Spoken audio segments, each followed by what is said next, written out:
You that best behave. Oh yeah.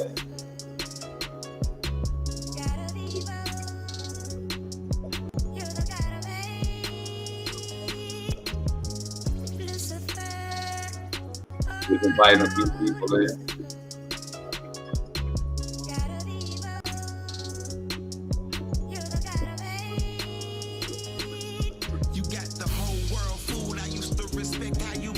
Wow. When I was deep up in the streets, I was your tool, boy.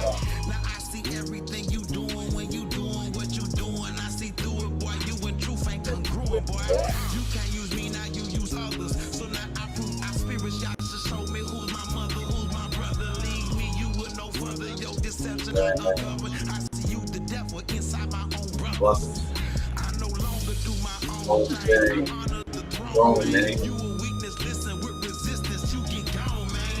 I see you infiltrated churches and these elders, they accuse me like Susanna. Think I don't know they your pawns, man. You that wicked morning star. You corona, you that COVID, you that nigga can dissolve. That tar that causes cancer, you tobacco and cigar. They convinced you don't exist, but they bewitched cause I insist. I know who you are. I love this song, War by Easy, off of this album, The Return of Simba. Real Judah. Easy spelled E-E-E-Z-E-E.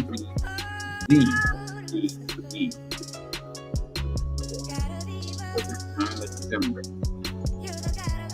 War. That's where we at, baby.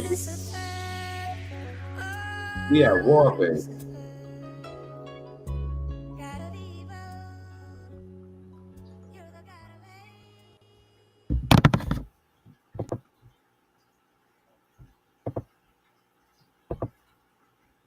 Welcome to the Hebrew state of being.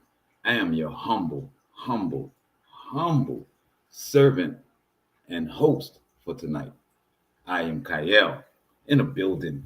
I got my butter pecan, my rib, Miss Artist 28, art by Sharonda, and I got my young and Bella song, Young Hebrews in the building, all getting ready for bed.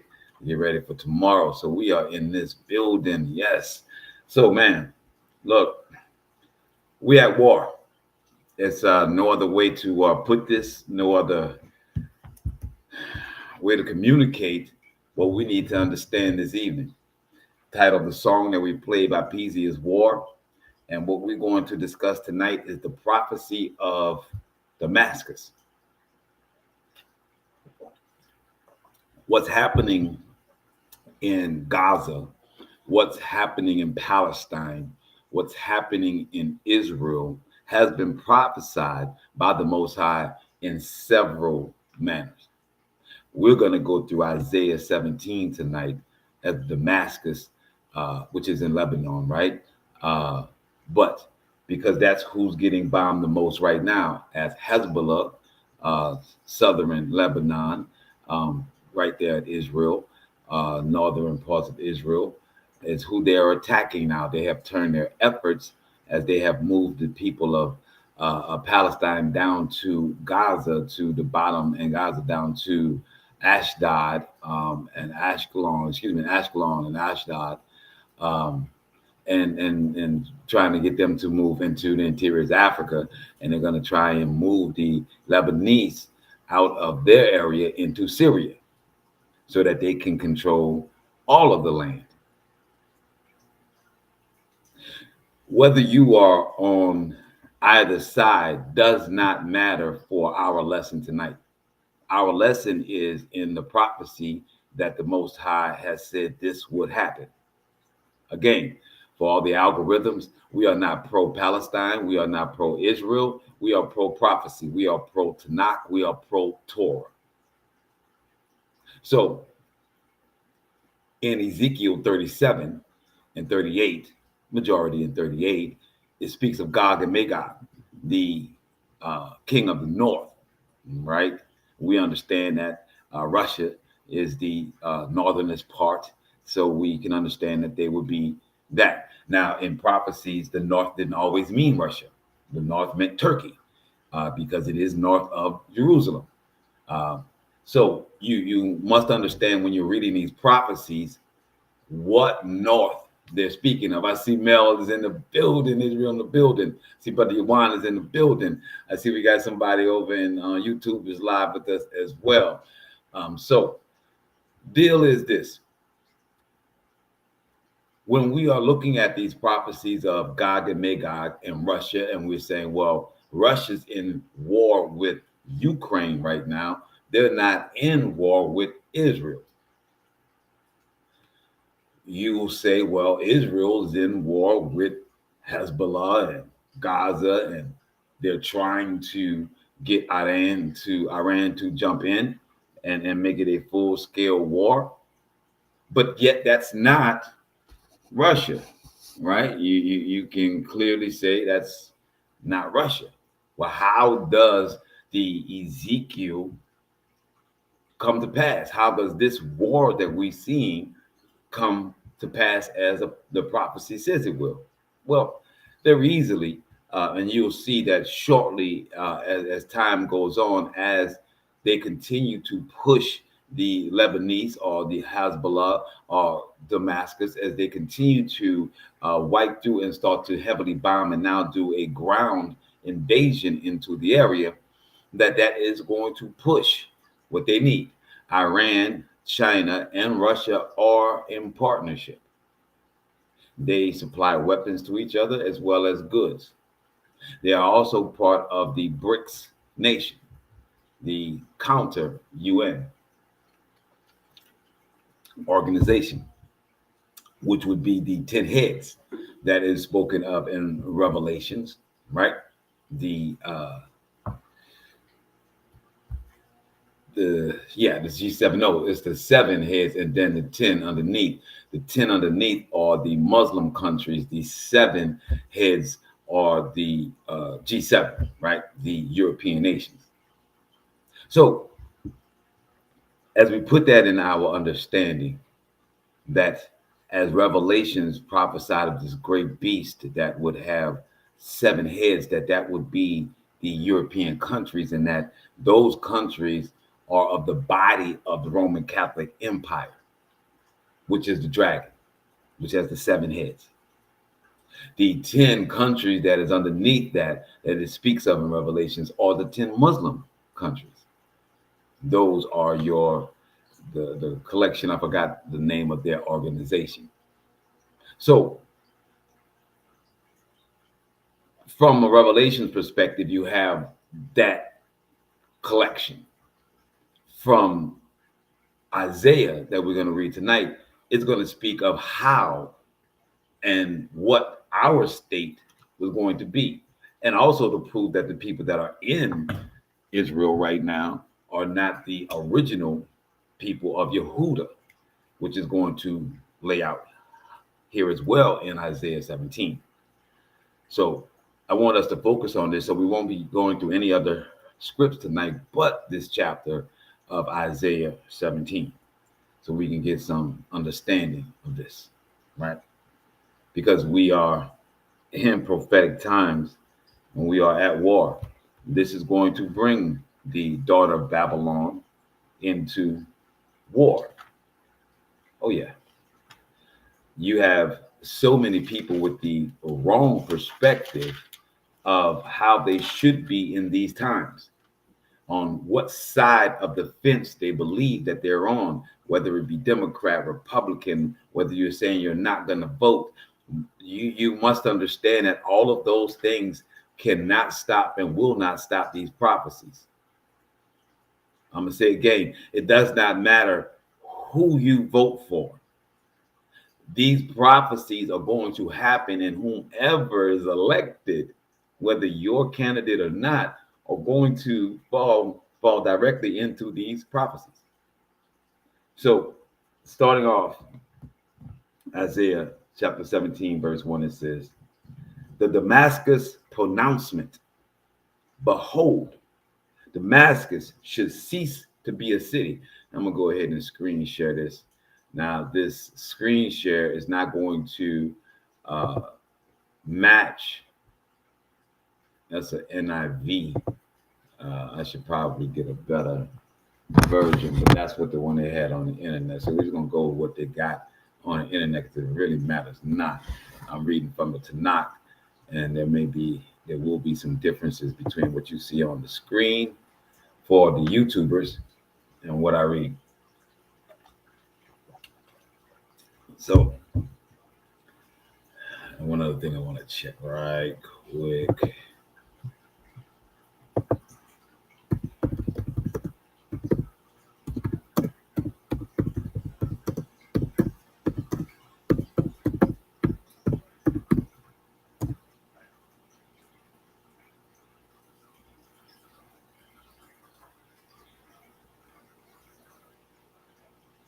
So, to let you know exactly where Damascus is the capital of Syria and is located in the southwestern part of the country. It's situated on the plateau of the eastern foothills of the anti-Lebanon mountain range, 50 miles inland from the Mediterranean. So to give you a understanding of where it is, it's southwestern Syria, which is right above Lebanon, right? So they are trying to run them there, right? So as it says, verse 17, verse 1, chapter 17. Behold, Damascus shall cease to be a city. It shall become a heap of ruins. The towns of Aurora shall be deserted. They shall be a place for flocks to lie down with none disturbing. Fortresses shall cease from Ephraim, and sovereignty from Damascus. Now, I was just watching this piece on YouTube. It was asking the Muslims. It was the Muslim story of Israel. And you have the guy that comes on, a Muslim guy, white top with the hat. I think he's Arabian. I think he's Saudi Arabian. Anyway, so he's giving the story from the Muslim and Arabic perspective of Yasharal. And what he says is that when it gets to a part of it, he says the DNA in Palestine shows that it's either 60 or 80% of them have Shemitic or Hebraic blood. I want you to hear what I'm saying. Even though they are practicing Muslims, this is what the Muslim gentleman expressed. Even though these are practicing Muslims and some of them Christians, because he says in Palestine they had like 30% of the Palestinians are Christian. So no matter whether they believed in Islam or Christianity, their blood DNA, that 60 to 80% of the Palestinians have Shemitic Hebraic blood.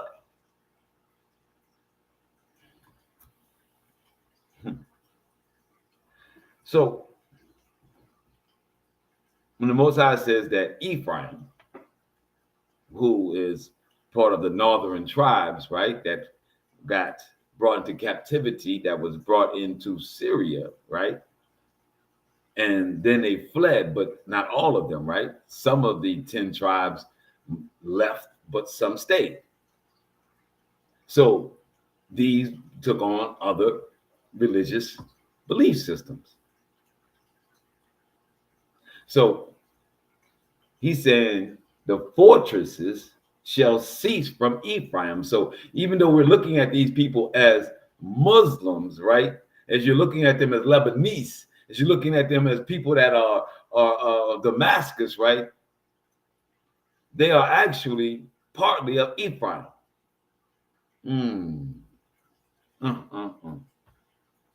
So it's saying that the Most High said that's going to be destroyed and their fortresses are going to be taken. It says, and sovereignty from Damascus. So Damascus will no longer be under the rulership of the Ephraim Muslim and Christian believing people. Ooh. See, that's why we got to take our time with scripture.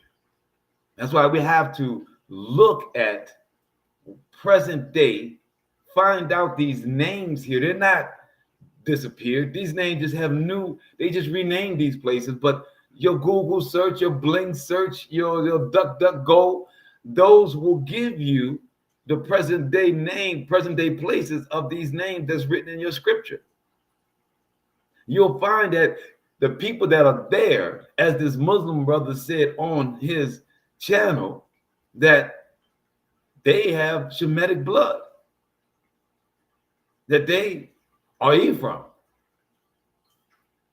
according to scripture. He didn't say he was Ephraim, but so he's saying that the sovereignty of those people ruling that area is not going to be anymore.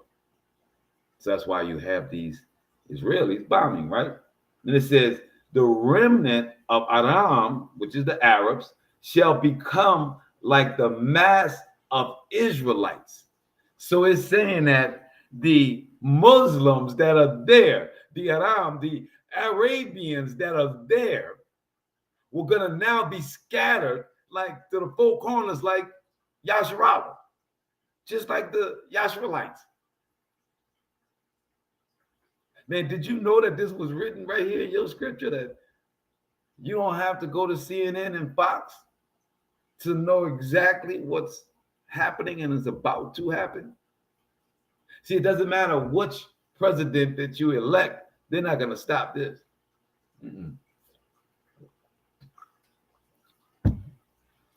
The present administration, which is Democratic, they can't stop Benjamin Netanyahu from doing what he wants to do.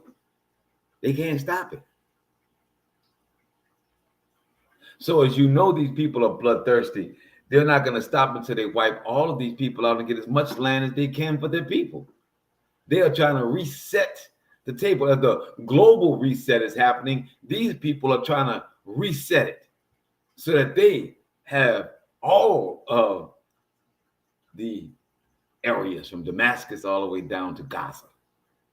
And it says, they'll be like the mass of Yasharites, declares the Most High of hosts. So Most High is telling you this is going to be from a military war perspective, right? And it says, verse 4, in that day, this is a future prophecy the Most High is giving, Brother Yawan. He says, the mass of Yaakov shall dwindle. So how many of us there are in this world is going to dwindle, and the fatness of his body become lean. After being like the standing grain harvested by the reaper, who reaps ears by the armful, he shall be like the ears that are gleaned. in the valley of Raphaim. So it's now saying that Yehuda, Jacob, not just Judah, right? But Yaakov, that's all the 12 tribes. He's talking about Ephraim in the top. He's saying Yaakov is going to be lean. He's going to kill a lot of our people in this process of this Damascus pronouncement. He says, he shall be like the ears that are gleaned in the valley of Raphaim. Only gleaning shall be left of him. Just the extras. As when one beats an olive tree, 2 berries or 3 on the topmost branch, 4 or 5 on the boroughs of the crown, on the boughs of the crown, declares the Most High, the creator of Yasharallah. In that day, men shall turn to their maker. Their eyes look to the Holy One of Yasharallah. They shall not turn to the altars that their own hands made. So the Most High is saying that he's going to break the mass, the Yaakov. He's going to slim them down. He's going to kill a lot of us. And the ones that's left, that's over there, the ones that's left in this process, that they're going to get rid of whatever they believed in before, whatever they were altars and whatever things they were making with their hands as their gods.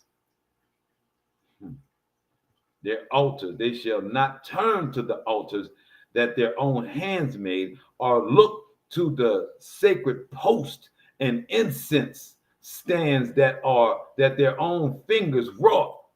So he's saying that you burning the sage, getting the little canteens with the incense burning. Say you're not going to need any of that.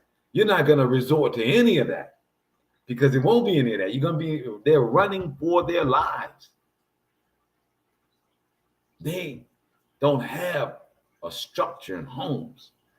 They're running for their lives.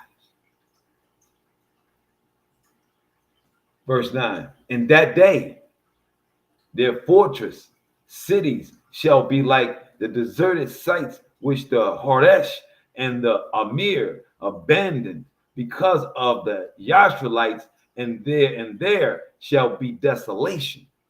So the Most High is guaranteeing that, yeah, these people in Israel ain't going to stop. These people are on a mission. They're going to fulfill the prophecy of destroying all of these lands. They're going to make it desolate. Doesn't matter who you vote for. Doesn't matter what politician you are supporting. Doesn't matter what religion or doctrine you are following. Does not matter. These things are happening. They were prophesied to happen, so they will come to its completion. But what can you do? You love people. You love the world. What can you do? Most High say, do not love the world. As he's telling them, they're going to put away their altars and their things they made with their hands. That's what you are to do. Understand it's coming to America. Well, excuse me, United States. It's coming here. It's coming to this land. It's coming to our homes in some form or fashion. It's coming to our neighborhoods.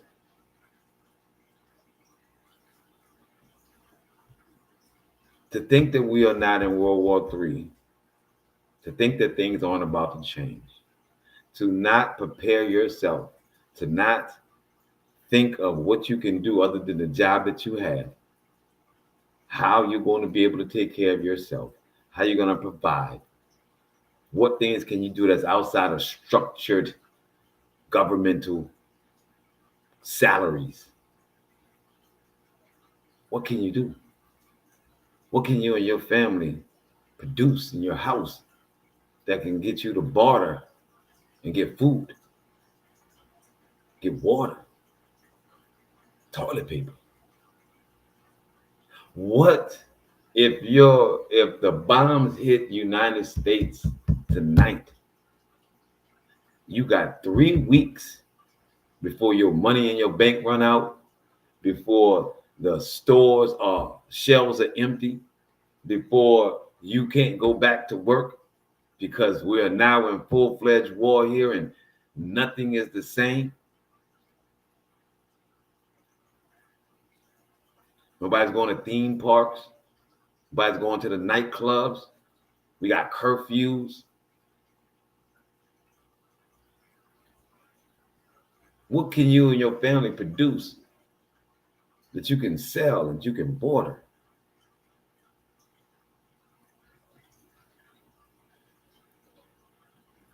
Verse 10. Truly, you have forgotten the Most High who saves you. The Most High come right back with that. We be worried about all the material things because we done forgot about the Most High and his covering, his covenant, what he's promised. He's promised this was going to happen. So the other side of the promise of taking care of us and having us covered in grace and mercy, that's got to be on the board too. He says, truly, you have forgotten Shaddai who saves you, and have not remembered the rock who shelters you. We're going to verse 10. I got to make that up.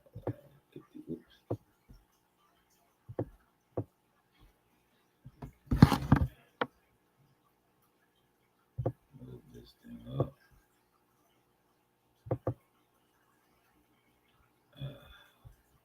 18. That's not what I want. Go back. There we go. Verse 10. So y'all can see that. There we go. So, verse 10, truly, you have forgotten Shaddai who saves you, and have not remembered the rock who shelters you. This is why, though you plant a delightful sampling, I guess, a delightful sampling, what you sow proves a disappointing slip. On that day that you plant, you see it grow. On the morning you sow, you see it bud, but the branches wither away on a day of sickness and mortal agony. So this is going to be mortal agony. I watched the UN try to go off. I saw the leader of Malaysia go off. I saw the leader of Turkey go off. I saw Benjamin Netanyahu get up there and say, I don't give a good goddamn how you feel. Literally, dude, y'all got to, man, please pull up if you get an opportunity. Benjamin Netanyahu UN speech. This dude literally got up there and told everybody, you can quit your sniffling. We're going to complete this.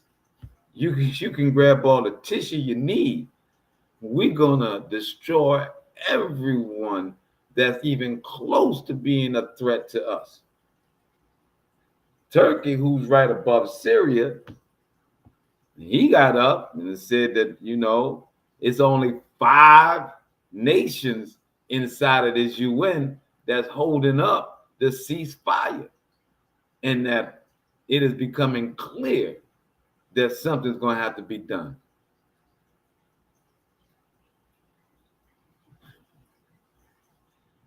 I know y'all worrying about the Diddy list. I know y'all concerned about your football team that just started. I know you're concerned about your soap opera, your Netflix, Love is Blind, all of that. I know y'all concerned about these things and you're worrying about inflation and how much things cost at the grocery store. But You need to understand that the Most High says you are forgetting about him.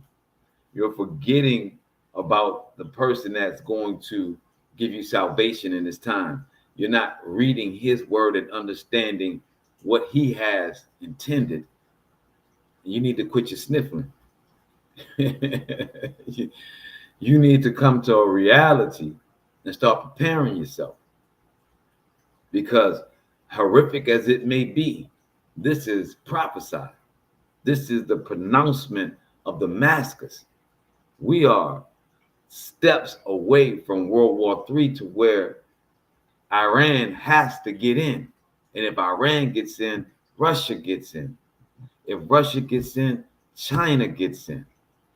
And when China gets in, they're making the run on Taiwan.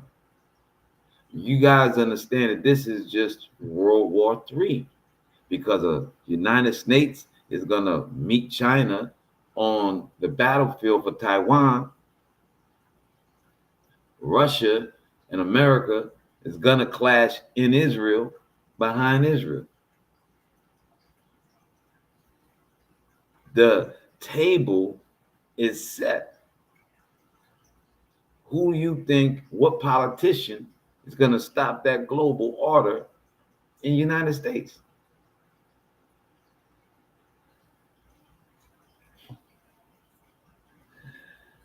Look, I like a great white hope like anybody else, but you think Trump can stop this? Nah, partner. You think anybody can stop? If you watch this UN speeches, you'll be clear that the drums of war are fully at its highest beating. It is at its highest volume. The Most High says to us, on that morning you sow, you see it bud, but the branches wither away on a day of sickness and mortal agony. Verse 12, the roar of many peoples that roar as roar the sea, as the roar of the sea. The rage of nations that rage as rage of the mighty waters, nations raging like massive waters. But he shouts at them, and they flee far away, driven like chaff before winds in the hills, and like tumbleweed before a gale. At eventide, lo, terror. By morning, it is no more. Such is the lot of our despoilers. So Most High is saying that these nations are gonna rage, as I'm telling you in the UN, as all these nations are screaming, as they are building bricks, as they are mounting their attack. You have to understand that they will not fully attack until they have replaced the monetary system of the dollar. See, when they come to destroy all of Israel and United States and the G7, they have to make up for the economic, being that the dollar is the world trade. So creating bricks and the new system of the blockchain, along with it being backed by natural resources of that country, now they can get rid of the dollar system, and the nations that are together, which are those 10 nations underneath the 7 horns, right? When those nations have all gotten together and can trade amongst each other and agree upon a dollar and see that their system is fully functional,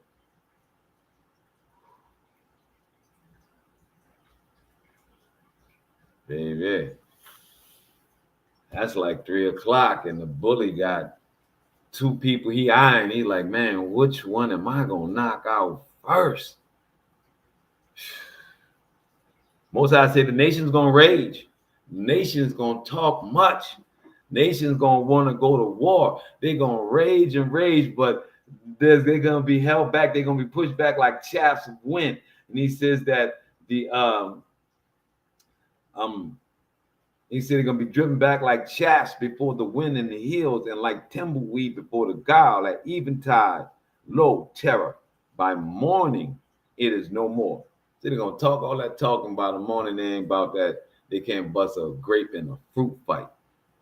It says, such is the lot of our despoilers, the portion of them that plunder us. Saying the people that plunder us are soft, but they're all together.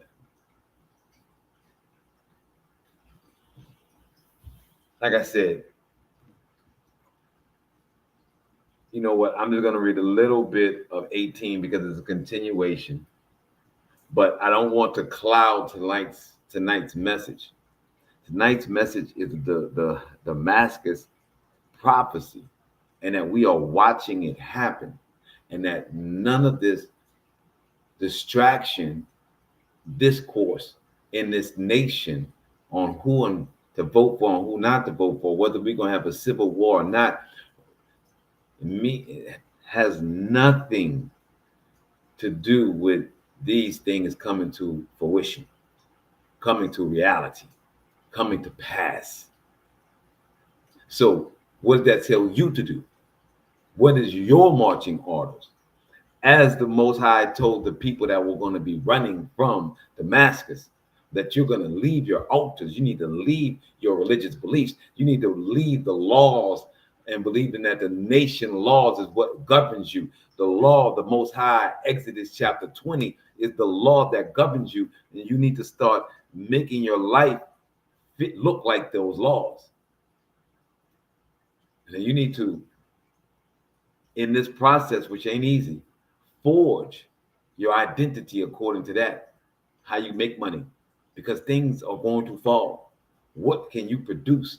Who are you? What talent did the Most High give you? You need to be paying attention to the markets. You need to know what's coming. You need to know, because blockchain is very different from Bitcoin. CBDC is very different from Bitcoin. If you don't understand those three things and how they play a part in the next economic reset, you really have a problem right now. You're really behind the 8 ball. Understanding these prophecies are coming, and then being able to look and see that the world, throughout every prophecy has happened, man is still bartered. To every prophecy, to every hell and damnation, to every reset, to every nation fallen, there has been a way that man has fed itself and has bartered with each other.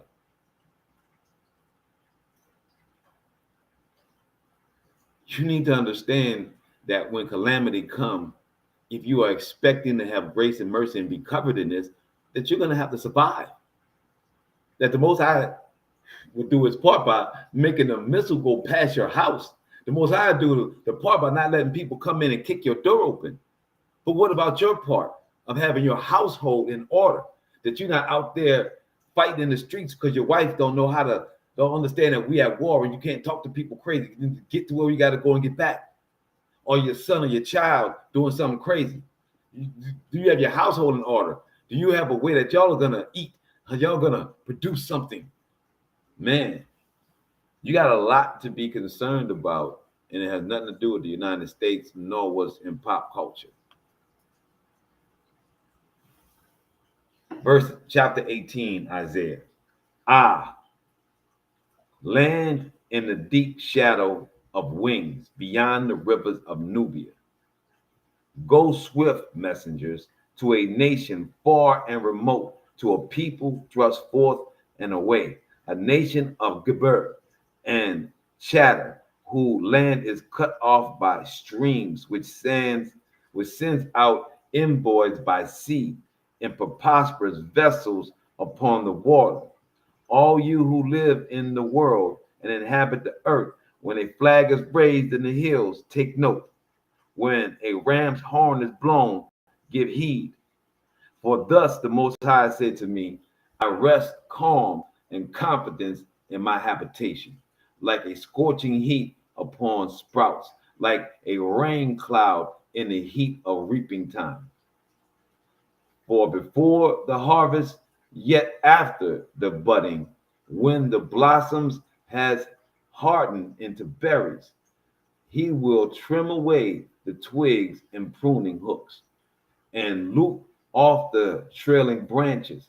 They shall all be left to the kits of the hills and to the beasts of the earth. The kites, the kitties shall summer on them, and all the beasts of the earth shall winter on them. Shall winter on them. In that time, tribute shall be brought to the Most High of hosts from a people far and remote, and from people thrust forth and away, a nation of gibber and chatter, whose land is cut off by streams, and a place where the name of the Most High host abides at Mount Zion. So right after the Most High is given this prophecy of Damascus in chapter 17, he comes in chapter 18 and speaks of the calm and how everyone is going to come up to Mount Zion, to a place where he's saying you can't get to, is cut off by water and stream. And it says here, at a place where the name of the Most High of the host abides at Mount Zion, a land who was cut off by streams. So the Most High is saying that his holy Mount Zion isn't interrupted by these lands and these different nations. It's by a nation that's under Nubia. That would be somewhere around Tanzania.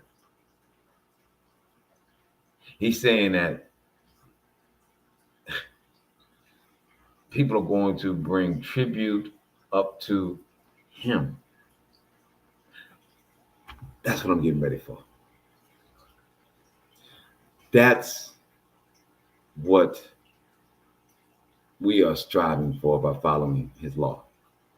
To be a part of those.